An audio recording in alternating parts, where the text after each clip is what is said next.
매일 성경 묵상을 돕는 해설 가이드입니다. 안녕하세요. 묵상 코치입니다. 함께 읽고 나눌 말씀은 고린도전서 14장 1절에서 19절까지 말씀입니다. 고린도 교회 성도들은 다른 영적 은사보다 방언에 더 큰 관심을 보였습니다. 그들이 생각할 때 영적인 존재가 되었음을 보여줄 수 있는 가장 분명한 은사가 방언이라고 생각했을 것입니다. 그들은 서로 방언을 함으로 자신의 영적 은사를 자랑하려고 했습니다. 그러나 바울은 방언이 가장 큰 은사가 아니라 예언이 더 중요한 은사라고 설명합니다. 바울은 방언의 무익성과 예언의 유익성을 대조적으로 설명하면서 방언보다 예언을 더욱 사모하라고 말합니다. 교회를 세우는데 아무런 유익을 주지 못한 방언이 얼마나 허무한 것인지 제대로 소리내지 못하는 악기와 알아들 수 없는 외국어에 비유하며 설명합니다. 1절에서 5절에 읽겠습니다. 사랑을 추구하며 신령한 것들을 사모하되 특별히 예언을 하려고 하라. 방언을 말하는 자는 사람에게 하지 아니하고 하나님께 하나니 이는 알아듣는 자가 없고 영으로 비밀을 말함이라. 그러나 예언하는 자는 사람에게 말하여 덕을 세우며 건면하며 위로하는 것이요 방언을 말하는 자는 자기 덕을 세우고 예언하는 자는 교회 덕을 세우나니 나는 너희가 다 방언 말하기를 원하나 특별히 예언하기를 원하노라. 만일 방언을 말하는 자가 통역하여 교회의 덕을 세우지 아니하면 예언하는 자만 못하니라. 바울은 12장에서 사랑에 대한 강론을 하느라 잠시 중단되었던 영적 은사에 대해서 다시 설명하기 시작합니다.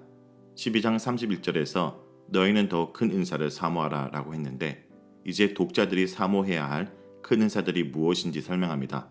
그러나 은사에 대해서 말하기에 앞서 먼저 사랑을 추구하라는 말로 시작하고 있습니다. 이것은 13장에서 설명했던 사랑의 중요성을 잃어버리지 말고 모든 은사를 구할 때 항상 사랑에 따라 행하라는 것입니다. 그러므로 사랑은 여러 가지 은사 중에서 선택할 수 있는 하나의 은사가 아니라 모든 성도들이 모든 은사를 통한 봉사에 있어서 항상 기본적인 원리로 갖추어야 될 덕목입니다. 추구하라 라는 말은 뒤쫓아가라 혹은 따라가라 라는 말입니다. 독자들이 따라가야 할 사랑의 본질은 13장 4절에서 7절에서 설명한 것입니다. 이러한 사랑을 추구하는 가운데 그들이 다른 은사보다 더욱 사모할 큰 은사는 예언입니다. 바울은 39절에서 방언과 예언에 대한 설명을 마무리하면서 다시 예언을 사모하고 방언하기를 금하지 말라라고 말합니다.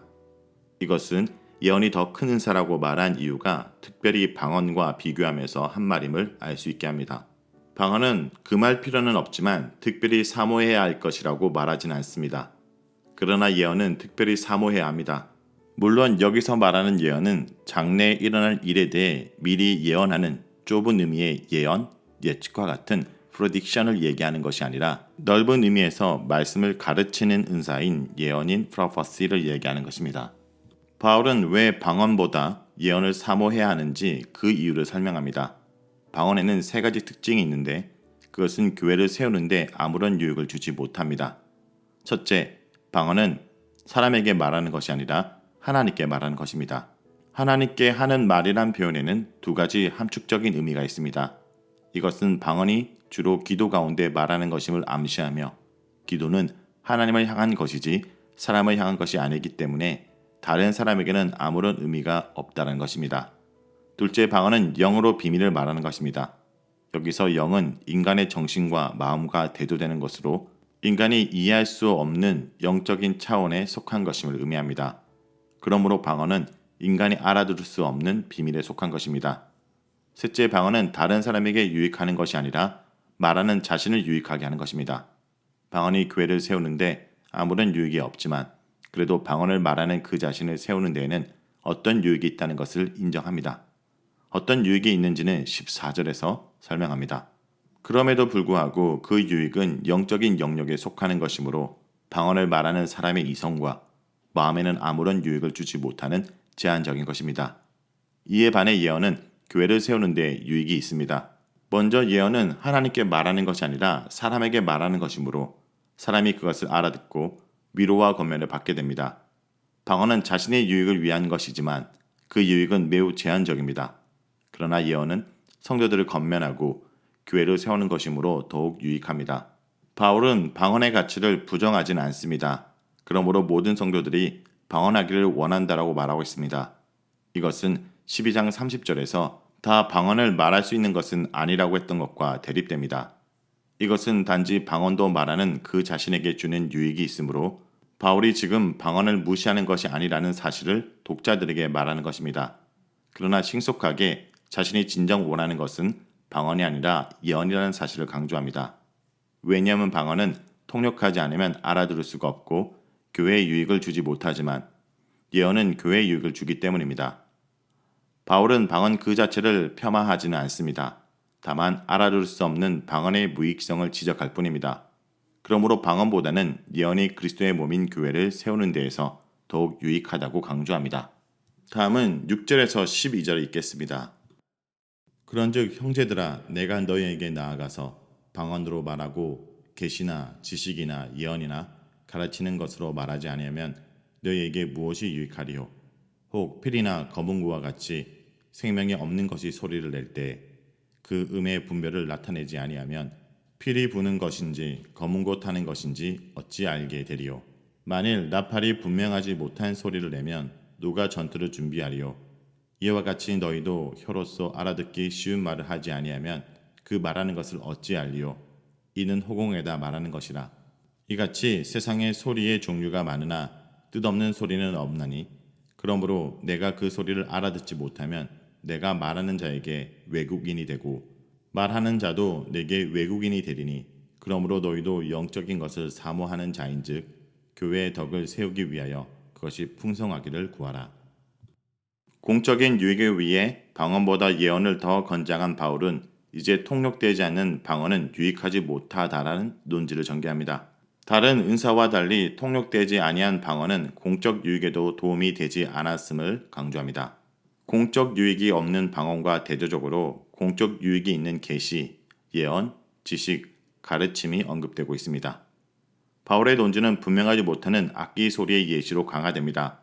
7절에서 8절에 이어지는 사도 바울의 수사적 질문은 통역되지 않는 방언의 무익함을 강조합니다. 음색에 분별이 없는 악기 소리나 확실한 소리를 내지 못하는 나팔 소리는 아무 소용이 없습니다. 그와 같이 혀로 알아들을 수 없는 말을 하는 것은 아무 유익이 없고 마치 허공에 대고 말하는 것과 같은 셈입니다. 통역되지 않은 방언의 무익함은 알아듣지 못하는 외국말의 예시로 계속 설명됩니다. 당시 고린도는 수많은 인종이 모여 사는 도시였으므로 일상에서 알아듣지 못하는 말을 듣는 것은 흔했습니다. 바울은 듣는 자가 말하는 자의 말을 이해하지 못하면 서로에게 외국인이 된다는 말을 하고 있습니다. 방언으로 말하는 자의 말을 다른 성도가 이해하지 못하면 전혀 유익이 없습니다. 바울은 공적 유익의 원칙을 다시 한번 강조합니다. 고린도 교회 성도들은 성령의 은사들을 사모했습니다. 그러나 그 열정이 빗나가 공적 예배에서 은사들, 특히 방언을 남용했습니다. 바울은 그들의 열정을 인식하면서 교회를 세우는 일에 은사를 넘치도록 구하라고 권면합니다. 하지만 은사에 대한 열정이 항상 교회를 건강하게 섬기는 열정과 조화롭게 이루어지지 않는다면 교회의 문제를 일으키게 되는 것입니다. 다음은 13절에서 19절을 읽겠습니다. 그러므로 방언을 말하는 자는 통역하기를 기도할지니 내가 만일 방언으로 기도하면 나의 영이 기도하거니와 나의 마음은 열매를 맺지 못하리라. 그러면 어떻게 할까? 내가 영으로 기도하고 또 마음으로 기도하며 내가 영으로 찬송하고 또 마음으로 찬송하리라. 그렇지 아니하면 내가 영으로 축복할 때 알지 못하는 처지에 있는 자가 내가 무슨 말을 하는지 알지 못하고 내 감사에 어찌 아멘하리요. 너는 감사를 잘 하였으나 그러나 다른 사람은 덕세움을 받지 못하리라. 내가 너희 모든 사람들보다 방언을 더 말함으로 하나님께 감사하노라. 그러나 교회에서 내가 남을 가르치기 위하여 깨달은 마음으로 5마디 말을 하는 것이 1마디 방언을 하는 것보다 나으니라. 바울은 알아듣지 못하는 방언의 무익성에 대해 설명한 후 12절에서 교회 덕을 세우기 위한 영적인 은사가 더욱 풍성하기를 구하라고 말합니다. 이제는 구체적으로 그것이 무엇을 가리키는 것인지 설명합니다. 방언을 하는 자는 통역하기를 기도하라고 명합니다. 바울이 비판하는 것은 방언 그 자체가 아니라 알아듣지 못하는 방언을 공중 앞에서 하는 것이었습니다. 그러므로 만약 방언 기도가 무슨 의미인지 알아들을 수 있도록 통역을 한다면 다른 사람에게도 유익이 될 수 있습니다. 바울은 자신의 경험에 비추어 생각해 볼 때 방언 기도를 알아듣지 못하면 그 자신에게도 큰 유익이 되지 못한다라고 말합니다. 바울은 영어로 하는 기도와 마음으로 하는 기도를 구별하여 설명합니다. 알아듣지 못하는 방언 기도는 영으로만 하는 기도이지 마음으로 하는 기도가 아니라고 얘기합니다. 그러면 어떻게 하는 것이 좋을까요? 바울은 영과 마음으로 함께 기도하기를 원합니다. 그리스도인의 신앙에 유익을 주는 것은 영과 마음으로 함께 기도하는 것입니다. 방언으로만 기도하는 것은 영으로 하는 것이지 그것을 알아들을 수 있게 통역하는 것은 마음으로 기도하는 것입니다.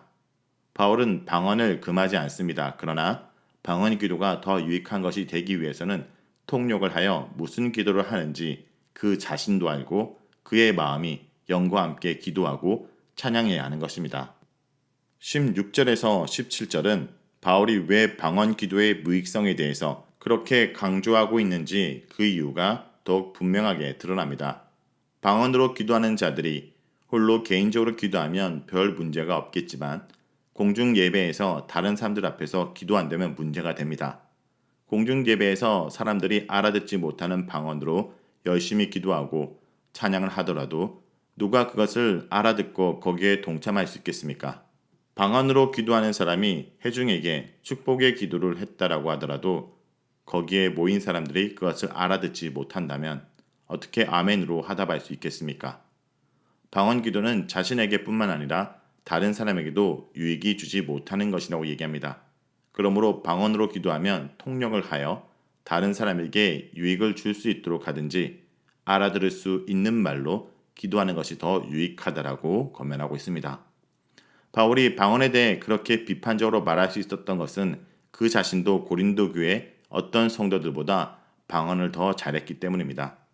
바울은 규칙적으로 기도했으며 종종 방언으로 기도했을 것입니다.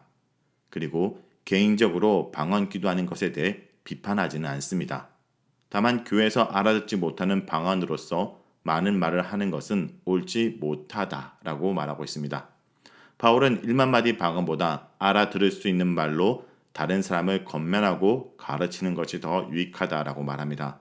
그러므로 공중 앞에서 기도할 때 방언을 하려면 통역으로 그 기도가 무슨 뜻인지 알게 하여 다른 사람에게 유익이 되게 하든지 방언보다는 알아듣는 말로 기도하고 가르치는 것이 더 낫다라고 얘기를 합니다. 자, 여기까지가 고린도전서 14장 1절에서 9절까지 말씀입니다. 오늘 말씀을 통해 우리는 무엇을 묵상하고 적용해야 할까요? 첫째, 사랑이 먼저라는 것을 잊어서는 안 됩니다. 큰 은사의 기준은 신령함이 아니라 사랑입니다. 타인의 유익과 공동체의 덕을 도모하는 은사가 가장 큰 은사입니다. 바울이 방언보다 예언을 더 사모하라는 이유도 여기에 있습니다. 고린도 교회 교인들이 더 우월하다고 자부했던 방언보다 예언의 은사가 다른 이들에게 유익을 주고 공동체의 덕을 세우는데 더 도움이 되기 때문입니다. 바울은 다시 한번 하나님이 우리에게 은사를 주신 목적을 되짚고 되새기게 합니다. 하나님이 우리에게 은사를 주신 것은 사랑하기 위해서입니다. 그래서 바울은 더 신령한 은사를 사모하기 전에 사랑을 추구하라고 권합니다. 사랑 없는 은사의 헛됨을 잘 알기 때문입니다. 사랑을 추구하는 마음으로 은사를 열망할 때 그 은사는 그리스도의 몸된 교회를 세우지만 사사로운 욕심으로 구한 은사는 시기와 경쟁을 낳으며 교회를 위태롭게 할 수 있습니다. 사랑을 떠난 은사는 언젠가는 변질됩니다. 그러나 은사 추구의 열망보다 은사 추구의 동기를 늘 먼저 살펴야 합니다. 내가 받은 은사는 무엇입니까? 사랑이 동기가 되고 사랑을 구현하는 은사가 더 큰 은사임을 잊지 말아야 합니다. 둘째, 교회의 덕을 세우고 타인의 유익을 생각해야 합니다. 교회 덕을 세우기 위해 바울은 방언보다 예언의 은사를 더 사모하라고 말합니다. 그 이유는 교회 덕을 위해서입니다. 이것은 자기 유익보다 공동체의 유익을 생각하는 뜻이요. 설령 내게 그 은사가 없다 하더라도 그 은사를 가진 지체를 존중하고 그 권위를 인정하라는 뜻도 됩니다. 방언은 영으로 하나님께 말하는 것이기에 다른 사람들이 이해할 수 없고 자기 신앙에 도움이 되는 데 그치지만 예언은 그 대상이 사람들이고 누구나 이해할 수 있는 말이기에 유익이 되고 공동체의 덕을 세웁니다. 나 한 사람보다 공동체의 유익을 먼저 생각하고 하나님의 의중에 따라 사용하는 은사가 더 큰 은사입니다. 타인의 유익을 위해 방언보다 예언을 더 사모해야 되는 또 다른 이유는 방언은 알아들을 수 없지만 예언은 이해할 수 있기 때문입니다.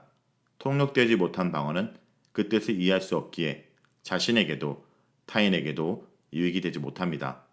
아무리 고상하고 신령한 방언이라 할지라도 그 말을 알아들을 수 없다면 호공에다 대고 말하는 말밖에 되지 않습니다. 서로에게 낯섦과 영적인 위화감만 조성하는 이기적인 종교 행위일 뿐입니다. 자신을 앞세우는 은사보다 타인에게 유익을 주는 은사가 더 큰 은사입니다. 교회 공동체는 무의미한 소음보다 의미 있는 소통을 통해 성숙함을 도모해야 됩니다. 바울이 방언의 유익이나 가치를 부정하는 것은 아닙니다. 바울도 하나님께 방언의 은사를 받았고 그것을 감사하고 있습니다.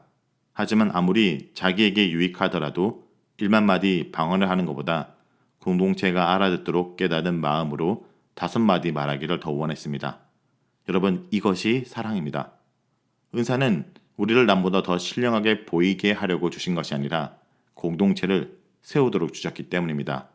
공동체를 세우지 못하는 은사가 자신에게 유익할 리 없습니다. 성도 여러분, 오늘 하루도 우리의 모든 은사들을 우리 자신이 아닌 형제를 위해 사용하는 하루가 되길 간절히 기도합니다.